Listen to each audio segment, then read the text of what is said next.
Ranking the automakers by their R&D spending, Mark Royce makes nice with Tesla and how Audi is revolutionizing the way that cars get repaired. Autoline After Hours is brought to you by Bridgestone, your journey, our passion, and by Hyundai. See what makes Elantra so nice. Check out its style, interior space, fuel economy, and popular features now. This is Autoline After Hours with John McElroy, episode 254 for August 22nd, The Art of Audi.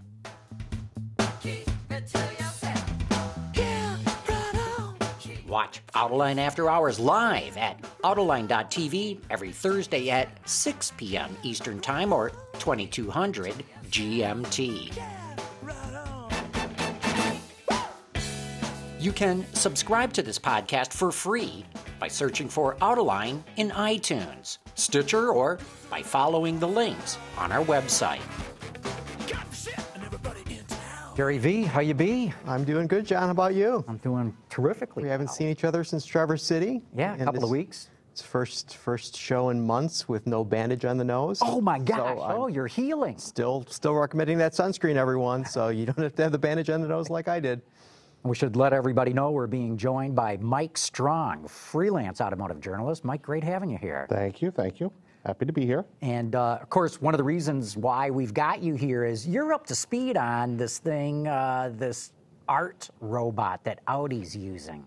Yeah, it's, I can't wait to hear more about it. It's, it seems to be a really compelling technology. I think they're sort of putting themselves on the forefront of customer service with this thing. So I can't wait to see how it works in person. Well, cool. And then we should also let everybody know who else from Audi is joining us today, starting with Jamie Dennis, the Director of Product Quality and Technical Service for Audi of America. Jamie, great having you here. I'm glad to be here, John. Thank you. Okay, and we're going to get more into why you're here, but we've got some other introductions to do. Brian Stockton is also with us here in the studio. He's the General Manager for Technical Support of Audi of America. And then not in the studio with us here, and you're going to see him in a minute anyway, or certainly hear him, Kevin Guerin is the Manager of Technical Assistance for Audi of America, too, and he's part of this demonstration that we're going to be going through.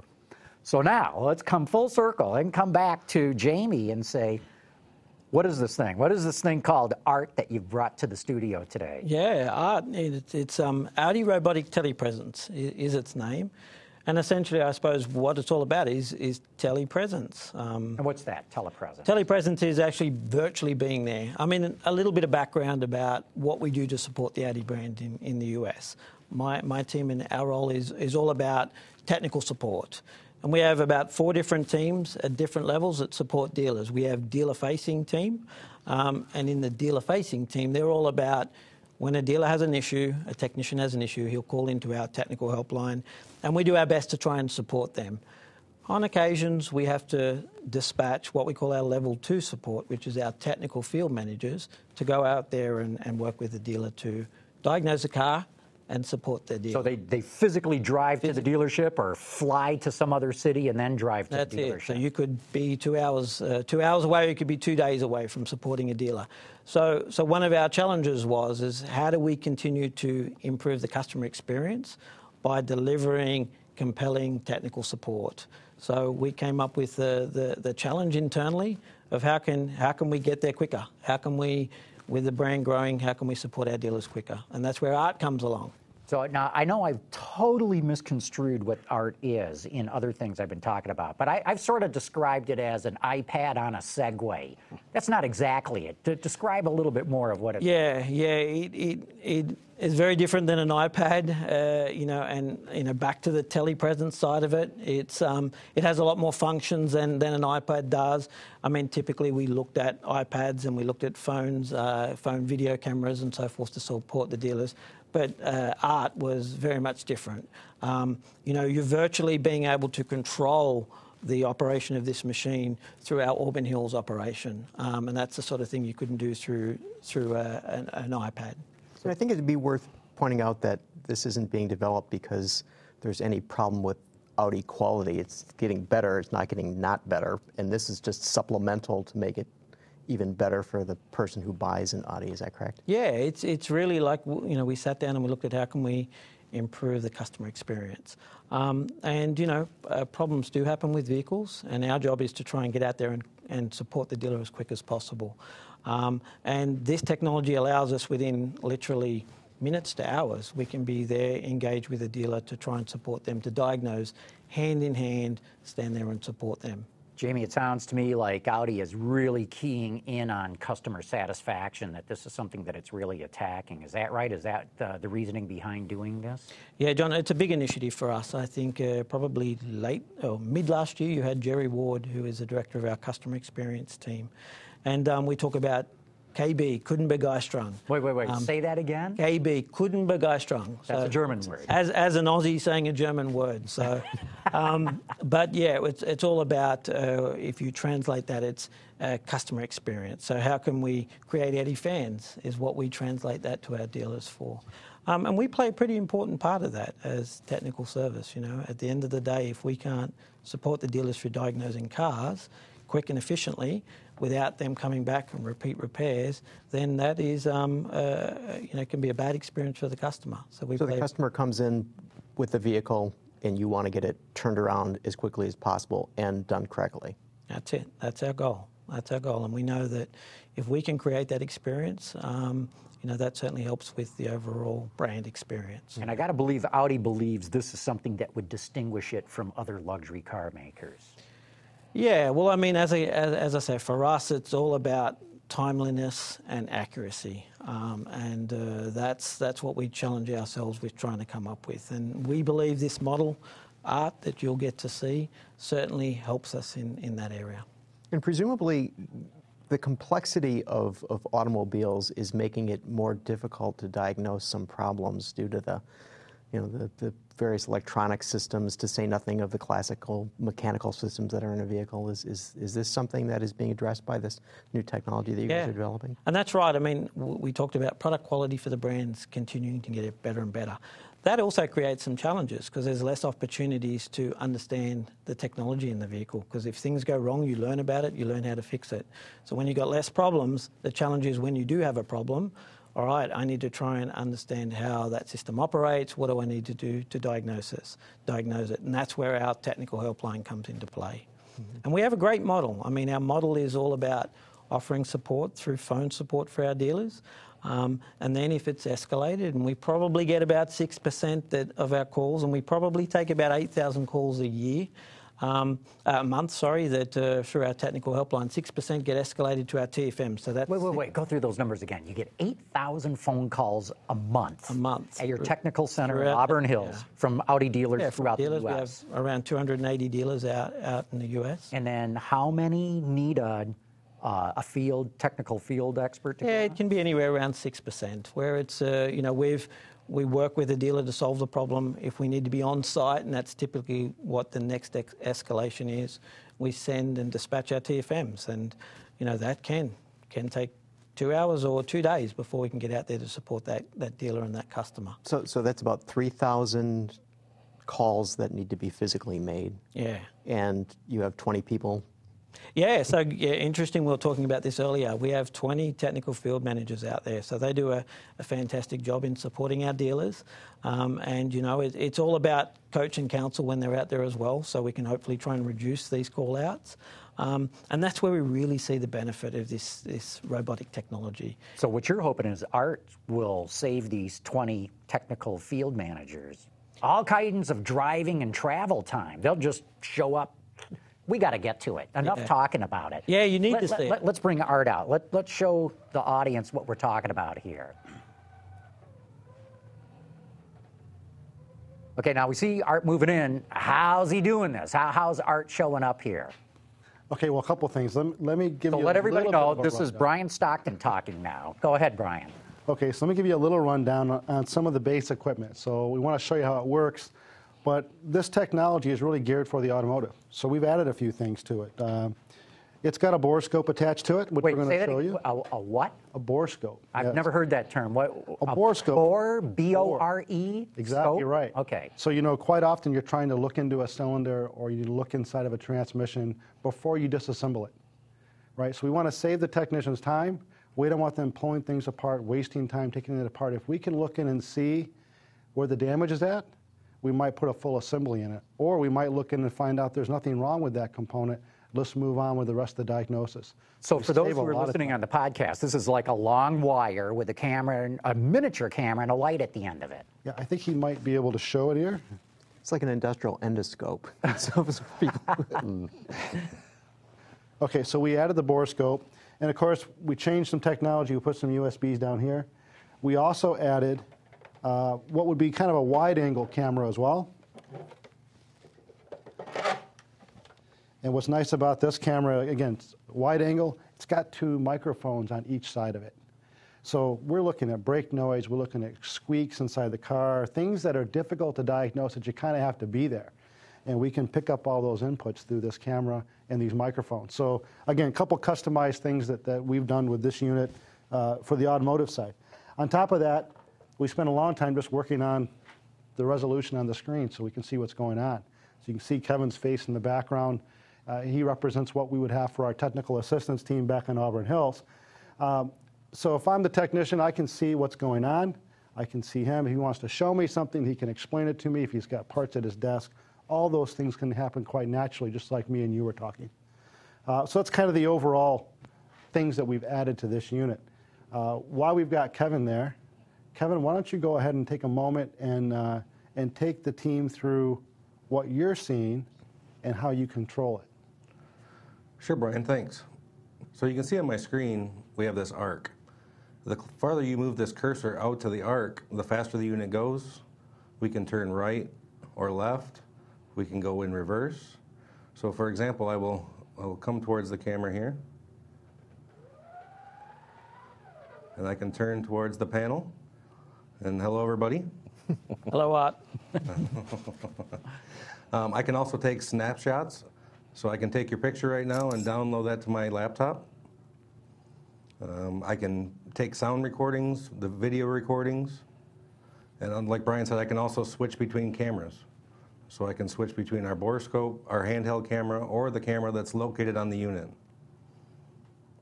So overall, it's fairly easy to maneuver and around vehicles. As you see, I can drive this thing anywhere I have a wireless connection. Right. Can you guys run us through like a demonstration? Yeah, we're going to take you through a couple examples. Again, but kind of the mental image from our mind is, with the technical field managers across the country, the idea is we want to be shoulder to shoulder with our techs. And that's really the value with that TFM. They do great things when they're working with the techs side by side. We've had these things out for a few months since June doing some pilot work. And this is where we're seeing this big input, this improvement in that quality of communication and getting to the right diagnosis quickly, which is our initiative. So with that being said, we've got a vehicle we brought, and we want to take you through kind of an example of how we would use it with our technicians. So I've brought my technician shirt, so I'm going to be the technician today. And Kevin's going to work with me as if we had a misfire condition with this car. And so let's go ahead and just get started. So Kevin, go ahead and give me some instruction on what I should do next for this vehicle. All right, perfect, Brian. So I noticed that you have the spark plug out of cylinder number 2. So we're going to go ahead and use the borescope and try to take a look in that cylinder and see what's going on with the cylinder walls. Okay. So I'm going to grab the borescope. We've already unhooked it off the hanger. On the borescope, we've got a mirror assembly on the outer edge, so it's a 90 degree in this case. But he may tell us to use different ones, depending on what you're trying to look at, right? You're trying to go totally back 180 degrees or not. When we have the borescope running, I can see as a user, as a technician, what Kevin is seeing, or what our TAC team is seeing, and what you're also seeing up on the other screen. So Kevin, go ahead and give me a little coaching on this, all right?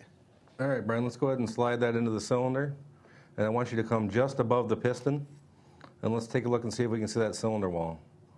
Then we're going to go around slowly so we can see the whole cylinder. And we will look for any damage. Once you get in there, you can also adjust the light on the borescope with the dial that's on the handle.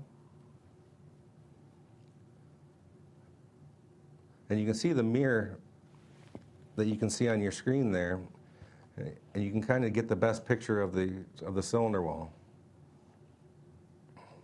So once you come back towards the top of the cylinder a little bit and turn up that brightness, oh, too far, down a little bit. All right, there we go. So now we're seeing some of the cylinder wall. Let's go ahead and turn it slightly. And normally if you would have damage, you would see the vertical scratches that would cause issues. But here we're seeing that everything looks good. So during a procedure, is the technician actually hearing him? I mean, not necessarily him, but whoever it is. The TFM. Yeah, through art. So yeah, you would hear exactly this, and this is where this whole presence things work. Okay. It's like having a TFM standing next to you. Because it's real time, Yeah. it's pretty good resolution, pretty good audio. It's like just having a conversation with somebody, Yeah. but through a camera. Yeah, just for a minute, imagine us going through that process without a diagnostic tool like this. We would have to tell the technician over the phone, hey, we want you to go and take some photos. And there's boroscopes out there and people can take photos. But that could be an hour or 2 hour process before we get it back at our call centre to analyse it. And then we go, you know what? We didn't really get what we wanted out of that picture, go and do it again. Here, actually, we're directing them through that process and say, you know what, that's a perfect spot. You know, just hold it there. We take a snap of it. It's uploaded straight away into our call centre, and the guys can analyse it and go, right, well, here's the next process or the next step you need to take. Right, this is where the real beauty is. So, I mean, just like Jamie said, Kevin, why don't you go ahead and grab a shot of that? Because actually, when we take a photo, it's different than if you were to use Skype technology, right? Like your iPad. Yeah. When you're Just don't taking have a the photo resolution. here, it's like doing with a digital camera. We fully digitize it, and we send that data back. So you'll see here in a moment when Kevin opens it up on the screen, it's a very, very clean resolution. Where when you're using other technologies, it's a screen print. So it's more like a PDF copy. Right. So it's not quite as clear. If you're looking at gears or you're looking at terminals on connectors, these are important things to look at as far as discoloration, tension strength on them. All those things are a key factor for us. How does it, you mentioned on the other tool that there are 2 microphones to allow you to do an auditory examination, if you will. How does it deal with the ambient noise that you always seem to hear in a service bay? Does that complicate things, or is Actually it not. We have 18 units that we've had piloting for quite some time, and I mean, unless you've got a guy right behind you running an impact, we've been able to get around it. Now, we have talked about in the future, how can we make it even better, right? One of our objectives is make it better, make it more convenient. And for those technicians, we're looking at a Bluetooth headset that if they need it, they can wear it, but it would be something they wouldn't use all the time. Really depends on what's going on behind them. So this could be used to work on virtually any aspect of a car, Yeah, right? anything. The brakes, the exhaust, the engine, the interior, whatever, you name it. Yeah. I mean, one of our challenges that I keep challenging this team is, well, how do you get it so it's in the passenger seat and you go for a test drive with art? That's the next generation. But most of our diagnostics are, evolve around the vehicle being stationary, starting to analyse things. But the analysis of the problem is being performed by the human operator. Yeah, it's always the human component that has that knowledge in Auburn Hills, so part of our technical assistance team. And what's great about it is that you could have a technical field manager. He's got a laptop. He's somewhere in the country looking at something else. That morning he says, I'm going to go look at this car with this technician that I know. He can do that. If he needs help, he can contact a colleague or an expert in Auburn Hills or one of our product support guys, and we could tag them into that screen. And fundamentally, I could have somebody from the factory in Germany or wherever that factory might be in Hungary and say, hey, take a look at this. We're trying to understand if this is normal. If it's not normal, what should we do next? So the aspect of getting the right people in on the discussion makes it very convenient. So as one of our people viewing this right now, VRM Chris points out, this is like medical diagnostics that's being done in certain cases where somebody's in Alaska or something, and then they're communicating to a doctor who's in Los Angeles and calling in the experts to see what's going on. It's a good point. To be quite frank, the basic technology, the basic bones of the unit, it generated or started from the medical industry. So we were looking around at how could we get the right result, similar to a TFM on site. And it's really the consulting piece, right? It's that face-to-face. And that's how we started using this. And then we said, well, we're a technical company. You know, we're car guys. So we need to have some other tools to make it more valuable. In fact, we're continuing that development right now. What else are we going to add to make it more valuable? And also to help those techs. Our techs have a big job, just like Jamie was talking about. Technology is moving fast. We have a lot of younger technicians that are out there. And you've got to be able to show them and do a little coaching counsel, give them those tidbits of information that they can use the next day to be effective and ultimately serve the customer. Well, sure. You know, think about it. You know, Audi's got all kinds of scientists and engineers, PhDs, concocting up all kinds of new technology, new cars coming out all the time. This is brilliant to be able to bring super knowledge right to the tech's fingertips, literally, looking over his or her shoulder, working on a car. And if we just turn that around a bit, John, we talk about supporting our customers and our dealers, and that's our primary goal. That's our goal, is to really improve that customer satisfaction. But from an engineering standpoint, I mean, we're talking with our colleagues back in the factory about how they can use this type of technology. As Brian said, when we go through vehicle launches, we have a heavy concentration on product faults, because we know if we can get on top of issues in the very early stages of vehicles, when they're launched into a market, we can make sure that we get these solutions into the market as quick as possible so it doesn't affect other production vehicles. You know, and that process happens pretty rapidly. Imagine what we can do with this now. We can virtually be at a vehicle that has a problem and communicate directly with the factory through ART. So they're actually, the engineers are seeing it. They're not asking questions and send us data and really, let's look at it a bit more. And we're going to pilot that with the launch of some of our new vehicles coming up, is really be able to have these people engaged from the factory through ART. Look, I know we've got a lot more questions. We got to take a quick break right now, so nobody go anywhere, because we're going to be back in just a moment.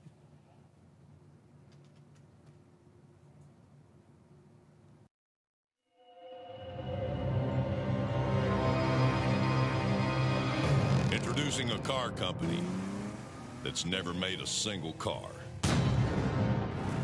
Legendary durability. Impressive mileage. Firestone tires.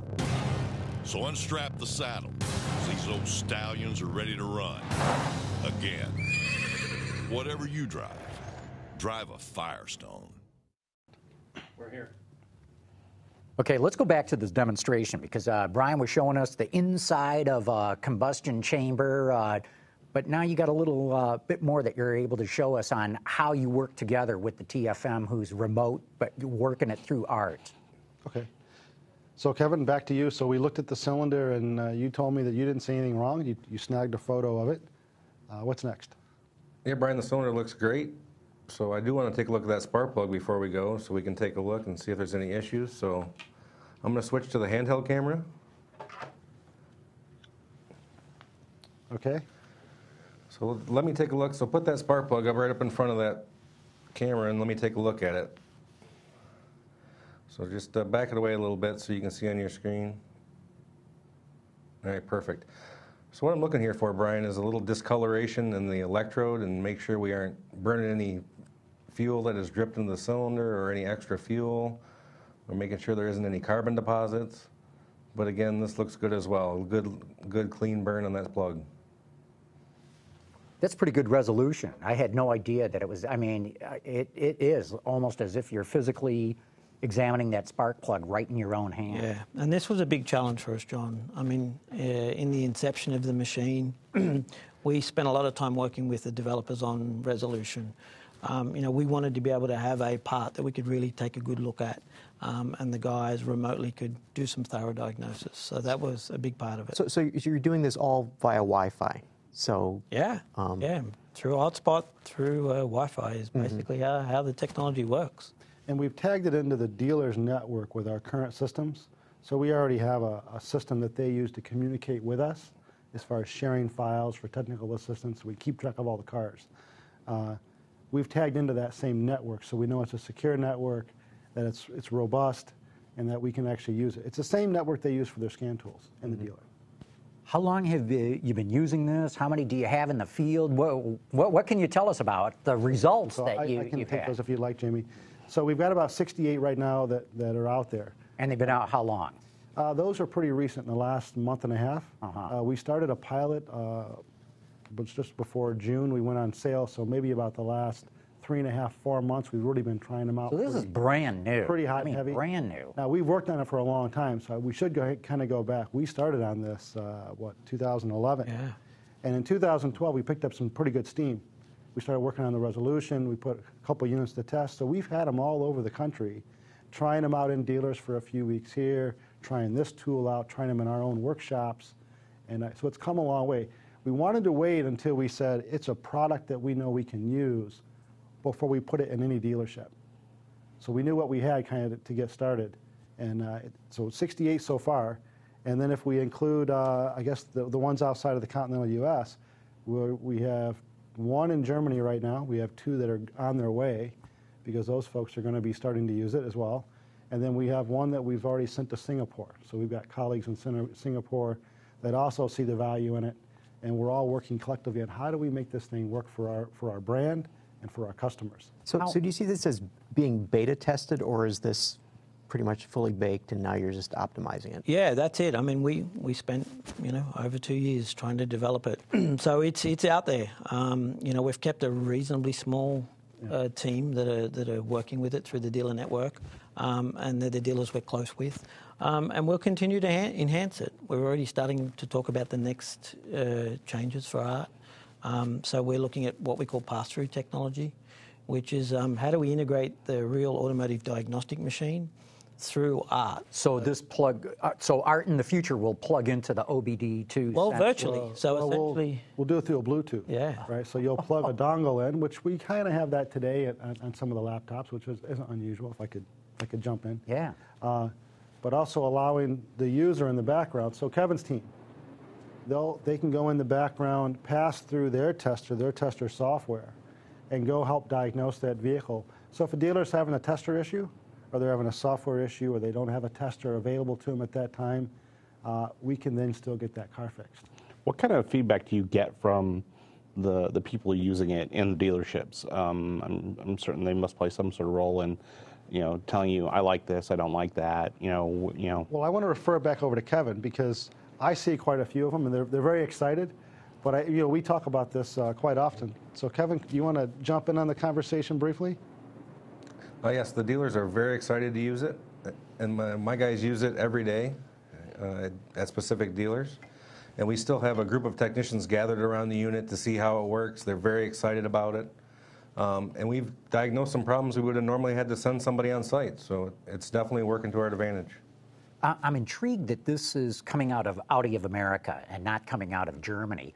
How did this get going? Who did you work with to develop this? Yeah, well, a little bit of history. It was, we talked about Kundenbegeisterung, and for us it's all about customer delight, creating an Audi fan. So we challenged ourselves in product quality and technical service. How can we better support our customers and our dealers? And that's how the conversation started.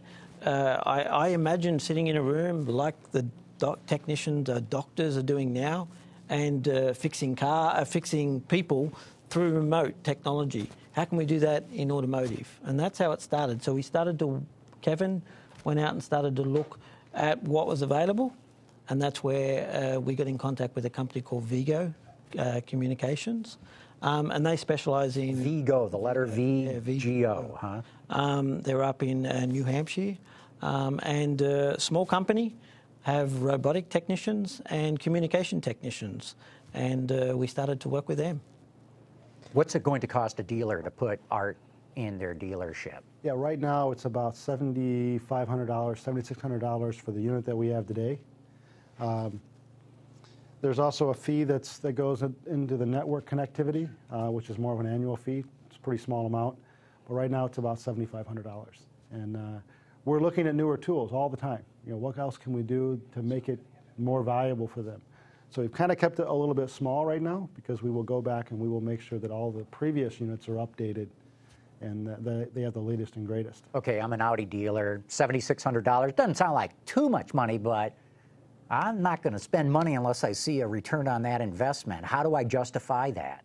Yeah, A good question, because we get that from dealers a lot. I mean, you've only got to look at, if it takes us 2 days to get out to a dealer to support them, you know, and as a brand, we support our customers through loaner cars. So as an example, it could be a loaner car that's out for 2 days. It could be utilised by someone else. So that's a cost to the dealer. A work bay could be tied up for that time as well, so they may not be generating revenue through there. So there's these types of things. So if I look at, this is going to free up work bays, this is going to cut down on the amount of loaner cars I got to have, that's how I'm going to see my ROI. And certainly from the fact that the company's philosophy is rallying around customer satisfaction and building that brand experience, and this is just one element that supports that. You know, John mentioned that he was surprised that this is from Audi of America and not from Ingolstadt. So what was the reaction from your German colleagues that you guys came up with this idea? Yeah, we took it over to them a few weeks ago and showed them. They've been sort of watching in the background how we've been developing this, and they were super excited to the point where they are looking at it in their German network. You know, they're obviously looking at it for potential other markets where there's, you know, some big distances. You take places like India, you know, Brazil, places like that. So where you've got these great distances to support the dealers. So yeah, they're interested in it. They're obviously watching what we're doing with it because we're very deep into it. And yeah, I certainly believe that this will start to cascade out to the rest of the world for Audi, yeah, so they're excited about it. And who decided that it would look like that? For those of you who can't see it, it's like a tall, skinny R2-D2. And let's add the other detail. It's got a little Audi grill with the 4 rings. Well, it's got the LED headlamps at the bottom as well. Right. Well, I mean, I've got to give the company some credit because the basic structure is what you can buy. The look of it, the Audi look, was something internally we talked about. And yeah, I mean, it's got the grille on it, the Audi grille, the RS grille. It's got performance wheels on it, and some great graphics. And that was something that we collectively just worked together on. So yeah, we think it's very fitting for the brand. Well, this is really cool. We're going to have to wrap it up here, but Jamie, thanks so much for coming in. Brian, love having you here, and I guess I got to call out real loud to Kevin way out there inside of Art, but great having you all here. They're very interesting technology. Let's have Art drive out. And okay, let's have Art drive out of the scene. Okay. Thanks, guys.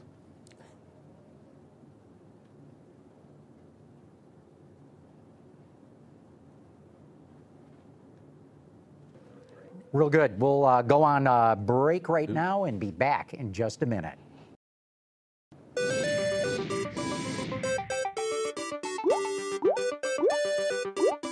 Nice.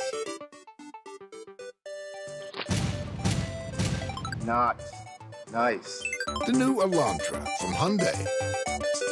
Nice. Whether it's on television, online, or through social media, Autoline knows how to effectively get your marketing message to the people you want to reach. Contact Stacy Eman today. So pretty interesting stuff, eh? What? I mean, I've never seen anything like that, not in a car dealership. I think this is pretty cool. And, you know, talking to them earlier, there's other applications that this could be used on the factory floor. You know, you got to go diagnose some problem with machinery or the like. I see all kinds of applications for things like this. Right, but I think it was important to stress about this in terms of Audi that we see their sales increasing, especially in the United States, and being able to keep up with the demands in the dealerships by having technology like this is something that they're, you know, I think it's an absolute must. Yeah. Because if you're spending that kind of jack on a car, you know, you want your car back quickly and fixed right the first time. And, it really seems more about efficiency, you know, keeping up with keeping up with that for sure.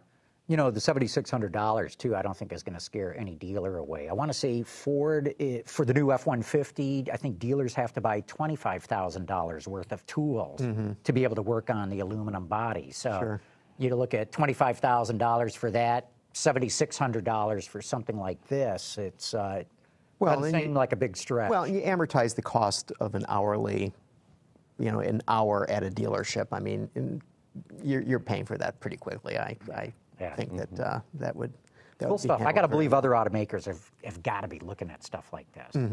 And, you know, if Audi's part of the Volkswagen group, you got to believe that they're going to be the next ones in line for something like this. Or that's what I would think. Yeah. Absolutely. Okay, let's go into some of the other news that's been happening this week. And Gary, you liked some of the R&D rankings earlier this week. Yeah, it was interesting that you guys broke it down, and you were looking at who's spending what in terms of you know, I thought it was interesting the way you did it. You looked at the total dollars spent with Volkswagen spending $14.09 billion. $14 billion more, $5 billion more than Toyota, which is in second place. You know, and it's sort of interesting that I went back and looked at Booz & Company does an annual ranking of top R&D spends, and it, so they have the numbers for 2013. The 2014 numbers aren't available yet. And interestingly enough, okay, so you looked at strictly car companies, and so VW first, then Toyota second, Renault, Nissan, Daimler, GM, Ford, Honda, BMW, Fiat Chrysler, and then PSA. In terms of the numbers that Booz & Company did, of all industries, the number one company, okay, and this includes Microsoft and Google and Apple and you name it, the number one company was Volkswagen in 2013 for spending. Yow. And of any company in the world. Any company in the world. And so this is the 2013 number, you had 2014 numbers. Well, no, ours are 2013. They came out of the 2013 annual report. Well, so this basically has the R&D spend at $11.4 billion, which is a little bit less than what you had. But what I thought was interesting is the company that came in second place, okay, once again, all companies, is Samsung, okay?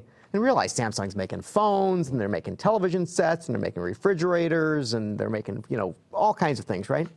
They came in second. They were $1 billion below Volkswagen. $1 billion below. So, I mean, that's a pretty commanding lead. So, but what I thought was interesting is that another thing that you looked at was, you know, the percentage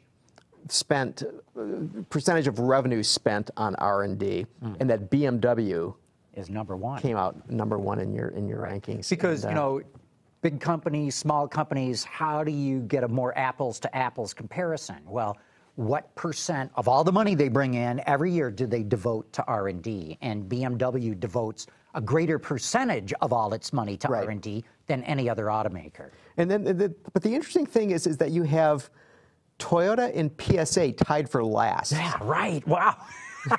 Didn't that jump off the page? Yeah, I mean, but you know, so I got to thinking about that. Okay, so you know, and you're making the point that PSA is probably going to spend less going forward. So let's just put them on the side. I mean, they got some other issues. But I was thinking, okay, if we look at the efficiency of Toyota, isn't it quite possible that their low spending just reflects the ability that they have to do things more efficiently, in a more of a Kaizen way? Gary, I think you're right. And so then going back to the Booz numbers, in 2012, Toyota was number one, okay? And in 2013, they dropped to sixth place, okay? But then I got to thinking about, okay, let's think about the technology. So, you know, we're going to have the FCV, the hydrogen vehicle that Toyota's going to be bringing out next year. Toyota's got 76% of the hybrid market in the United States. You know, isn't it possible that what you discovered was sort of the fact that they have been incrementally spending their money over a long period of time, and consequently they are able to build on what they have done in the past, and they don't need to spend quite as much in the present? No, I would agree with that. I'd also point out that with what's Volkswagen up to now, 11 brands? Yeah. Toyota has essentially 2. I mean, there's some other things, right? But it's mainly Toyota and Lexus. So it doesn't have multiple different brands to try and feed and take care of. The second thing is, I think this MQB platform strategy that Volkswagen has embarked on is outrageously expensive. Everything's got to be redesigned. Everything. All the engines, all the transmissions, you know. So not only is Volkswagen trying to feed so many brands, this MQB process or approach that it's taking is very expensive. maybe as VW gets this all done, we'll see that spend go down or proportionately go down. But I think it's a combination of the things that you just mentioned and this multiple brand and the MQB platform strategy. You know, one thing that I think is a little disappointing is that in your analysis that of 10 companies and the General Motors, Ford, and the brand formerly known as Chrysler are all in the lower rankings. That's exactly right. And no, look, there's no matter what you look at, whether it's sales, whether it's revenue, whether it's operating or net profit, whether it's R&D spend, the Detroit Three are sliding down the list. They're still very big, very powerful corporations, but they're not the dominant ones that they once were. They're sliding down the list. And not on your list, but this is a topic we should get to, that the Booz people asked the R&D people from around the world the most innovative companies in the world in terms of their spend, okay? And so, no surprise, the most innovative companies in the world is Apple, according to them. But on the list is a company that I know you like a lot, Tesla, number 9. Look, Tesla is an extraordinarily innovative company. And in fact, if you look at Elon Musk and what he's doing, he's got SpaceX is what I'm getting at. This guy knows how to pull together really good, technically competent people and get results out of them. So yeah, look, I am still a skeptic about the whole EV thing because I see it mainly a market that's being promulgated by government regulation, not because consumers are banging down the door saying we want electric cars. But I grudgingly admit Tesla's done things very, very well. So you heard Mark Royce say some nice things about it? Yeah, you know. What was that about? Well, that was very interesting because a week ago, as part of the Dream Cruise, the radio station that I do reports on, WWJ, CBS Detroit, holds a breakfast every Dream Cruise week, and Mark Royce was the featured speaker there. And one of the people in the audience asked him, Mark, what do you think about Tesla? He could not say enough good things about Tesla. One point that he made that I found very interesting was that when Tesla got going, GM lost a number of its technical people to Tesla, quit GM and went to work there. He said a few of them have come back. If you remember, it was over a year ago. Dan Ackerson, the chairman, said, we got to study these guys. We got to understand what makes them tick because they could be an existential threat to us. And Royce said that GM and Tesla actually have very good technical collaboration was not the word, but you know they've got good ties, the GM technical community into Tesla and vice versa. And I thought, how interesting. You know, here's Mark, and boy, there's nothing Mark would love to do better than kick another competitor in the teeth. You know, he's a very competitive guy. But yeah, here he's coming out saying the nicest things about Tesla. I thought that said volumes, both about Mark Royce and about Tesla. And he was impressed with their technology. Very impressed. Very impressed. Yeah. A rumor like about a year ago that somebody thought that GM would buy Tesla, and Mark saying nice things about that, and maybe re-sparked that sort of thought in somebody's head. You know, we don't want to anger him. We might want him someday. Yeah, it might be the other way around. Well, I was look say, at their but market cap, it might be Tesla buying exactly. GM, though why they do that, I don't know.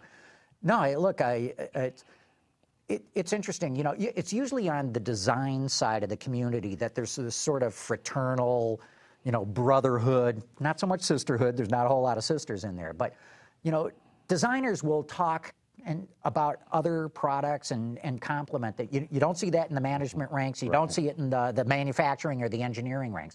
But I found it very interesting that here's a top-level executive saying very nice things about this upstart company. Yeah, and what did you make of Tesla announcing that they're warranting the drive unit for 8 years, which is the battery warranty, and infinite miles? I mean, look, that's better than what Hyundai has, right? Yeah, that's right. Look, and it was the 100,000 mile warranty that put Hyundai on the map. I mean, what it did is it put them on the shopping list. Didn't put them on the map, they put themselves on the map. But the 100,000 mile warranty had people going, well, if they're going to back it up, I'll check it out. And that's all it took. Made them serious. Yeah. Right. Yeah. So now they're infinite miles, and they're doing it retroactively. Okay, so this is, if you have a Model S that you bought last year, it's covered.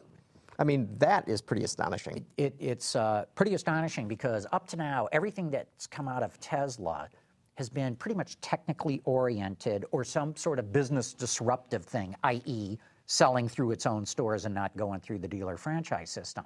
But here, boom, I mean, he's pulled a page right out of Hyundai's book and said, yeah, unlimited miles. Now, the other thing that's going to help them is people just do not put as many miles on their electric cars as they do on others. Tesla might be an exception, right? Because if you get a 240-mile range car, presumably you are going to drive it as much. And you got superchargers up and down California where all of these cars seem to be concentrated. I saw one at the Dream Cruise. Did you? Yeah, I did. So it's not just there. Someone near my house the other day out in Macomb Township. There you go. Well, Gary, what do you make of this? Some analysts came out and said, "Oh, this is going to bankrupt the company." You know, this unlimited. Well, okay, warranty. but when Musk made his statement, he said, "To investors in Tesla, I must acknowledge that this will have a moderately negative effect on Tesla earnings in the short term, as our warranty reserves will necessarily have to increase above current levels." And blah, blah, blah. This is amplified by the fact we're doing so retroactively, not just for new customers. However, by doing the right thing for Tesla vehicle owners at this early stage of our company, I am confident it'll work out well in the long term. Okay, so we just saw Audi saying, hey, we've got to step it up in order to get customer satisfaction. We've got to get customer delight. We've got to get people supporting us. So here is this company, which, I mean, have you ever seen a Tesla ad? No. No, they don't do ads. They don't need to. Right. I mean, and so, of course, so if now you're selling, 20,000 vehicles a year, maybe you don't have to. I've never seen a Ferrari ad. Good point. But no, but it's very interesting what he's doing, and so we'll see. I mean, is this going to transform the industry? Probably not, but it's going to have an effect. Well, look, Elon knows the value of public relations, and so. Just when you think there's nothing else to say about Tesla, boom, they throw this thing out there, and all of a sudden, the blogosphere lights up, the media is talking all about him. He knows how to keep the brand and himself relevant. And he's doing all right, because earlier this week that some of the tech sites were reporting that SpaceX may have a valuation of nearly $10 billion.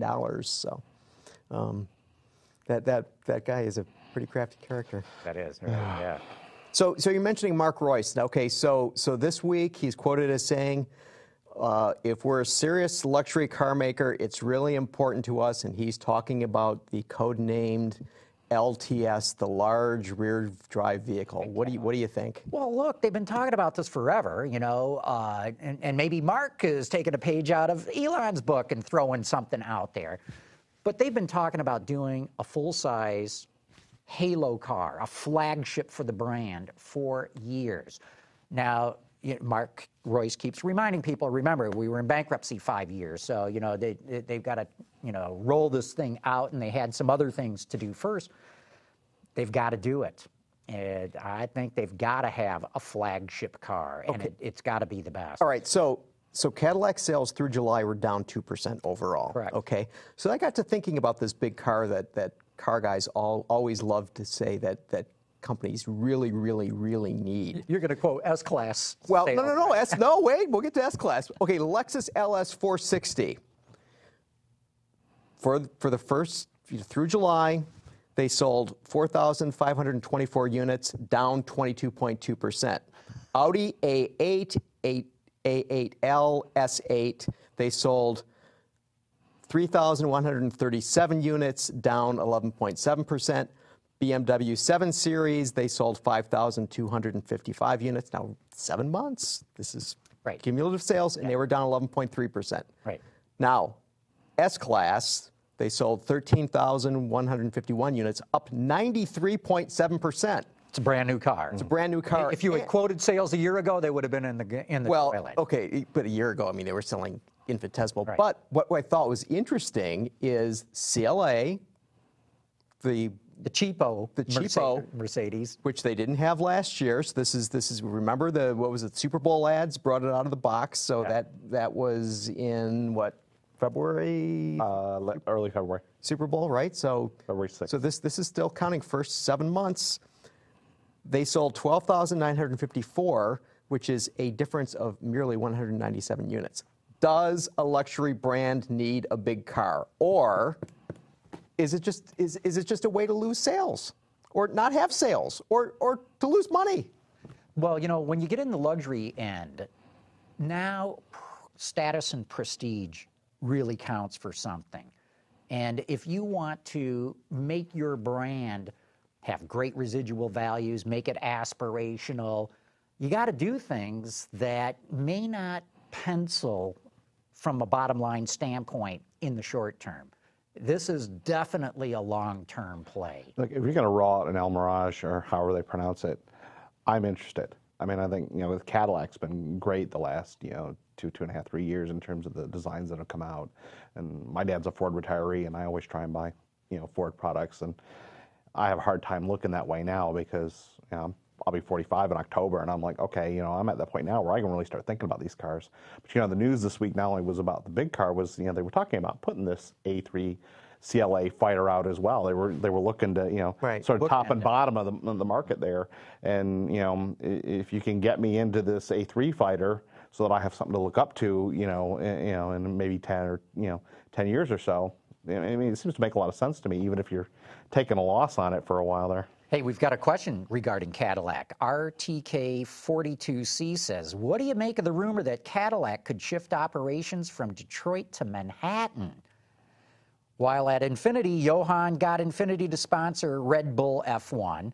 Do you think he'll push Cadillac to go F1, perhaps return to the LMP class at Le Mans, or do something entirely else? Now, I haven't heard any rumors of moving Cadillac to Manhattan.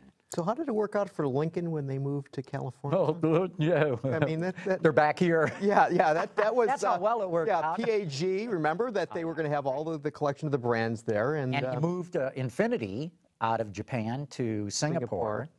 And I don't know how that's going. Globally, it might be doing well, but domestically, Right.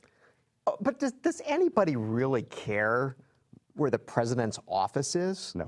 Okay, and by and large, the president's on an airplane all the time. I mean, these guys are traveling constantly. I mean, you look at their schedules; it's like they're insane. Why do they want this job? It's not a good thing. But okay, so Cadillac in F1 doesn't make sense. No, not going to happen. Right. Le Mans, yes. Le Mans could be right. Right. There's a little bit of a history there, but look, Johan's got huge issues to address right now. Motor racing's got to be about the last thing he wants to be thinking of now, especially a Le Mans program, which is going to be horrifically expensive, hundreds of millions of dollars, if you're going to do it right and go for the overall win. So let's just say, for the sake of argument, that the LTS, the big one, comes out at the end of 2015. What does this do to Lincoln? Because Lincoln doesn't have their big one. Oh, they're working on it. Well, of course they're working on it. Everybody's working on it. Yeah. That's going to be the last. That's going to be the last series of stories that Matthew McConaughey is going to tell us about in these new ads. Yeah, he starting in the little MKC, and he's going to work his way up to, you know. Well, look, you know, Ford didn't develop a brand new rear drive Mustang platform just to do the Mustang. They are going to spin other models. Oh, but come on, it's not big enough. I mean, we're talking some land barge here. We're not talking about. Well, that's easy. You just get some angle iron, cut the car in half. I know how to do that. That's the trick. Yeah, that'll do it. I don't know. You know, Field seems pretty serious about rescuing Lincoln. I mean, he said he wasn't going to make any changes, and 2 weeks after, or less than 2 weeks after he took charge, he's like, okay, let's have the marketing guy only do marketing. So Farley's out, and we're gonna bring somebody and put him in place in Lincoln to really make it a brand and really supervise it and grow it. And the guy who's an expert in Asia, where they're gonna actually make all their hay. Yeah. So I mean, to me, I mean, at least early on, there seems to be a commitment on his part to. Well, as I talked about before, how the Detroit 3 are sliding down the list when you measure it by revenue or profit. That's why Lincoln has got to get turned around. Take Audi out of Volkswagen's profits, man, and they plummet. So that's what, and look at, here's BMW, number one in being able to spend on R&D as a percentage revenue. That's why Ford desperately needs to get Lincoln back on its feet. The same reason with Cadillac and General Motors. You do it right, man, you can make a lot of money off those brands. But it's a long-term play. It's not going to happen by 2020. Maybe Cadillac will get there by 2030. Maybe Lincoln will get there by 2040. I'm serious. That's going to be a long term. We're going to still be driving cars in 2030, 2040? Well, we're not going to be driving cars, but I mean... we'll be riding in them. I mean, yeah, there'll be autonomous cars. Come on. That's right. But speaking of Mark Fields, do you think he's sleeping very well at night now that the Escape has had its 11th recall? That can't be good. I mean... That's not good at all. You know, and he's sitting there thinking, oh, gee, I've got that Mustang coming, and... They've got a lot of launches this year, huge, massive launches. You're right. And look, the Escape's one of the best-selling vehicles that they have. 11 recalls. That hurts. And they're mainly EcoBoost engine problems. And so, and you know, what are they hanging the hat of the F-150? I mean, if we take the aluminum and put that over on the side, it's the EcoBoost they're going to be putting in there. It's got to be. He can't be sleeping well. That's yeah, because if the EcoBoost gets a bad name, boy, yow. It'll go south in a hurry. They need art in their dealerships. That's right. You're going to need a Whole army of them. Yeah, I was just saying. Yeah. Right. It'd be like iRobot. Yeah. Or the Attack of the Clones. Exactly, yeah. Okay, so I've prepared questions for you guys for our own little rapid fire segment here, and I'm wondering, do you guys have questions? Oh, you do? Look at that. All right, look at that. Okay, so since I brought it up, I'm going to go first. And remember, there's no thinking. You just got to give an answer. And I'll start it with Gary, but Mike, you can chime in too. The question goes like this. Sergio wants to sell 400,000 Alfa Romeos worldwide. In North America, he wants to sell 150,000 Alfas by 2018. And he just put Reed Biglin in charge of doing that for North America. The question is, can Alfa hit that kind of sales target? Wasn't it 75? Well, I've seen two numbers. So let's just say, for the sake of argument, we'll give him a break and say it's 75,000. Okay. Okay, Reed Biglin, for those who don't know, is the guy who was running Ram, okay? Well, he had been. Right, but I mean, and now, okay, so he's been at Ram, now he's going to be moved over, he has been moved to Alfa. He's got like 4 jobs. He's running Chrysler of Canada. He's running sales operations for the United States. He's on the board of directors of Chrysler. He's on some technical committee or something or other at Fiat. So, yeah, now he's got to run Alfa Romeo in the North American market. Can he hit 75,000 sales by 2018? I think he sleeps less well than Mark Fields. I don't think he sleeps at all. Okay, next. Okay, will National Electric Vehicle Sweden be able to bring Saab back from the dead? And if it does, will anybody really care about another Swedish car brand owned by the Chinese? Hell no, it's never going to happen. Mike? I'm with John on this one. I just don't see how that works. Okay, Mike, your turn. Well, today, an hourly worker at Ford filed suit with the NLRB, claiming that they're unhappy, or he's unhappy that Ford and the UAW keeps taking full dues out of his check. You know, the vast majority of their hourly workers are here in Michigan.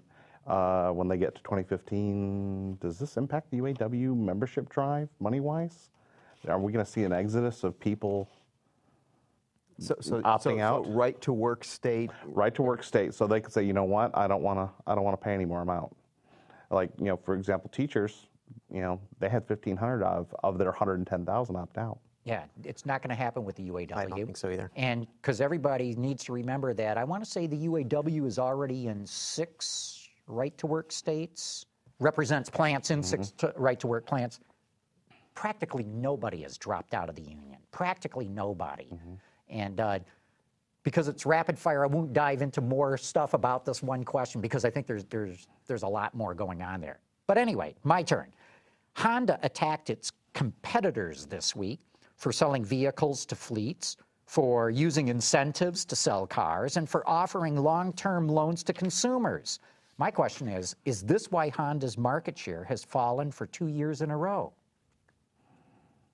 Because they're attacking their competitors? No, because their competitors are doing these other things. Well, According to Honda, excluding full-size pickups, the Accord, Civic, and CR-V continue to hold 3 of the top 5 spots in retail sales, first, third, and fourth. First half of 2014, I think Honda's in great shape, and I don't know why they're making any noise at all about things like that. Yeah. I sort of wonder what all the fuss is about. It's, you know, like I said, you've got 3 of the top 4. Somebody upset that they didn't. It's like getting it's like getting a 9 on an APGAR test when your baby's born. Why didn't I get a 10? You know, please, you know, you need to be the top 3. All right, well. Gary. All right, what's going to have a bigger impact on the recovering European auto segment? The potential of the ban of Western imported cars into Russia, or something going pear-shaped in the Iraqi oil fields due to ISIS? And what will have a bigger negative effect? Bigger negative effect. Putin or ISIS? Good question. I'll say Putin. Yeah, I'm going to go with Putin. We don't sell anything over in the Midwest, so. I mean, Middle East, excuse me. And it looks like there's plenty of oil going around anyway for the time being. Yeah, I should say we haven't seen gas prices change appreciably in the last 6 weeks, really. I mean. Your turn, Mike. All right, I'm gonna be the wet blanket. Is the Dream Cruise getting too commercial? And if it's not, when will we know if it is? No, I don't think it's too commercial. Not for what I saw of it. I think it's got to be commercial if it's going to survive. I just want them to do something about the traffic. Well, fewer cars! Yeah. Okay, my turn. If autonomous cars eliminate most accidents in the future, is this going to cripple the automotive insurance business? Cripple's too strong a word. Yes, it's going to have a big effect on them, and they'll have to figure out something else to do to get money from us. Yeah, you're going to sort of wonder, how much is an auto policy going to cost after a while? What are we going to see rates go up to, because they've got to make up that cost somehow. Maybe homeowners insurance is going to go up tremendously as well. Gary, you got another? Yeah. All right. So Pebble Beach this last weekend, right? So McLaren introduced the track-oriented P1 GTR, okay? Now, there's no price on that, but the non-track-oriented P1 costs $1.5 million. They built 375 of them, and they sold all of them out. Are they crazy or crazy like a fox? Crazy like a fox. Ditto. Mike, you got another? You chopped all mine up. Okay, I've got one more here myself. China is considering adopting the California Air Resources Board's regulations. My question is China going to show any improvement in pollution in its cities by 2030? Are they going to move all the people out with cars? Every time they implement some sort of regulation, it seems to have such a negligible effect. I think, If they go with carbs policies, yes, there'll be a change. People will actually be able to breathe without respirators. You got another one, Gary? No. Okay, good. So, interesting show. I mean, I liked having Art in the studio. Yeah, we had robots in the studio. We had real people in the studio. Yeah. Pretty cool stuff. Clones in the studio. So, Mike Strong, thanks for stopping by. Well, thanks for inviting me out. It was great. I enjoyed it. Real good. Gary, good seeing you again after a couple of week hiatus. Right, here. and I won't see you next week, but I'll be here next week. Yeah. And you won't. And we're going to have an interesting show with Larry Nitz from General Motors. He's going to talk about electrified vehicles and things like that. And so I'm sorry you won't be here. Yeah, no, I'll be traveling. So anyway, want to thank you guys and want to thank everybody else who tuned in. Autoline After Hours is brought to you by Bridgestone, your journey, our passion, and by Hyundai. See what makes Elantra so nice. Check out its style, interior space, fuel economy, and popular features now. Visit our website, Autoline.tv, where you can watch us live Thursday nights at 6 p.m. Eastern. Get your daily news fix with Autoline Daily and in-depth analysis and interviews with Autoline This Week. There is all that and much more at Autoline.tv.